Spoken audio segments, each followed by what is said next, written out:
नेकी और बदी के रूप, हजरत इंसान के बदलते बहरूप, जुर्म की लातादाद कहानियां, लेकिन प्रोग्राम सिर्फ एक, जियो FIR, हर जुर्म की फास्ट इंफॉर्मेशन रिपोर्ट। बात कल शुरू हुई थी ट्रैफिक हादसा से और पहुंची थी हादसा की तहकीकात के नाकिस तरीकेकार तक के वक्त की कमी ने दामन पकड़ लिया। सिलसिला आज फिर वहीं से जोड़ते हैं जहां से टूटा था। तशनगी तो शायद आज भी बाकी रहे क्योंकि मौजू ही कुछ ऐसा है, लेकिन बात शुरू कर लेने में कोई बुराई नहीं। लेकिन सबसे पहले जरा सड़कों पर बेकाबू गाड़ियों से होने वाले कत्लेआम के कुछ मनाजिर देख लीजिए।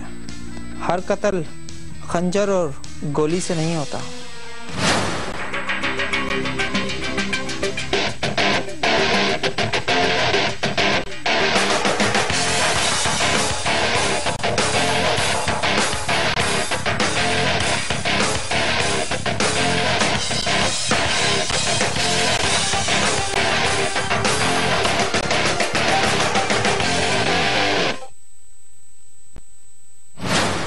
जब सड़क पर दौड़ती गाड़ी जहाज बन जाए और ड्राइवर खुद को पायलट समझने लगे तो फिर नतीजा सिर्फ हादसे की सूरत में ही निकलता है।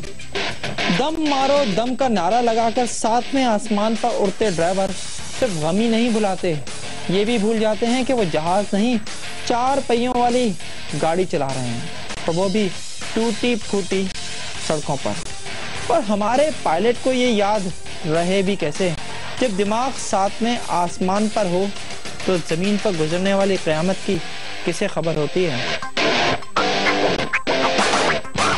तो नशा नहीं करें, गाड़ी भी चला सकते हैं।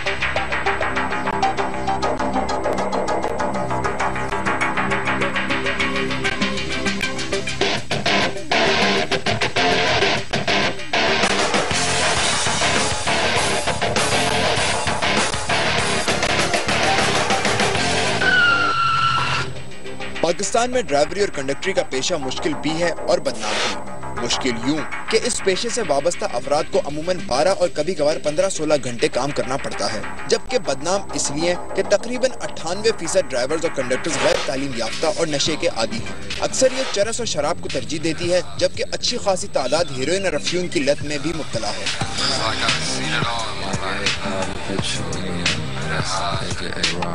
ड्राइवर की यौमिया आमदनी 500 रुपए जबकि कंडक्टर की 300 से 400 रुपए होती है, जिसका आधा हिस्सा अक्सर नशे की भेंट चढ़ जाता है।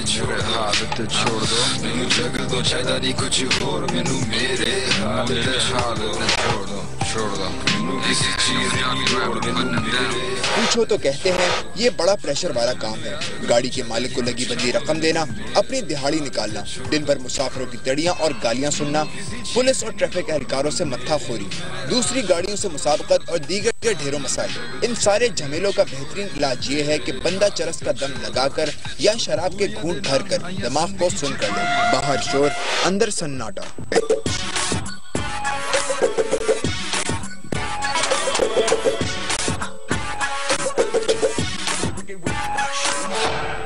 ये इसलिए करते हैं ना कि वो जब थकन उनको इतनी ज्यादा हो जाती है कि वो बर्दाश्त नहीं कर सकते थकन अपनी, तो वो थकन को बर्दाश्त करने के लिए जैसे एक दवा की जरूरत होती है, आदमी एक गोली भी अगर खाना स्टार्ट करता है तो वो भी एक नशा बन जाता है उसके लिए। मुसाफिर गाड़ियां चलाने वाले ड्राइवर नशे का कोई भी जवाब पेश करें, ताहम उनका ये फेल मुसाफिरों और सड़क पर मौजूद दीगर अफराद की जिंदगियों के लिए मुस्तकिल खतरा है। एक ऐसा हकीकी अलमिया जो मुल्क की सड़कों पर हर रोज डरावनी हकीकत बनकर सामने आता है।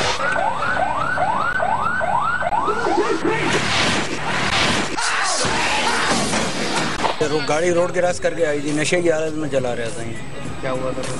वो हाईरोफ खड़ी हुई थी, हाईरोफ को उसने मारा है, हाईरोफ मेरे ऊपर कल्टी हुई, उसमें मेरी टांग कट गई। मेरे भाई का बहुत बुरा हादसा हुआ है, ओवरटेकिंग की वजह से ही हुआ है। एक टांग में तो फ्रैक्चर है, एक टांग में अभी रात का मसला है। वो रिक्शे वाले थे, बिल्कुल आमने सामने उसकी टक्कर हो गई और मुड़ा भी वो रॉन्ग साइड, अब वो होश में ही नहीं था बिल्कुल। जियो FIR की टीम ने जिन ड्राइवरों और कंडक्टरों से बात की, उनके बकौल इस पेशे में आने के बाद नशे की लत से बचना तकरीबन नामुमकिन है। एक तो काम की सख्ती, दूसरा माहौल, यानी जब इर्द गिर्द मौजूद हर आदमी नशा कर रहा हो तो कोई कब तक बचेगा।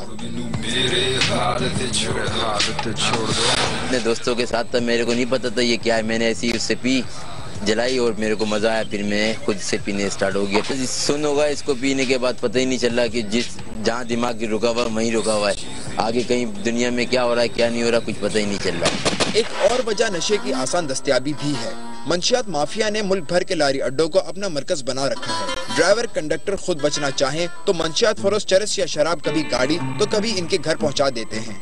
अफसोस इस बात का है कि ये सारा काम पुलिस की आंखों में धूल झोंक कर नहीं बल्कि इसके सामने होता है, मगर वो नशा करने वालों को रोकती है, ना मंशियात फरोश। एक्सीडेंट हो जाए तो ये नशे की हालत में था, इसको मारपीट पुलिस वाले पकड़ते हैं, जिसके पास से थोड़ी सी चरस बरामद हो जाए 150 रुपए की, उससे 500-600 रुपए ले लेते हैं। वो उनको नहीं पकड़ते जो लोग ये काम कर रहे हैं।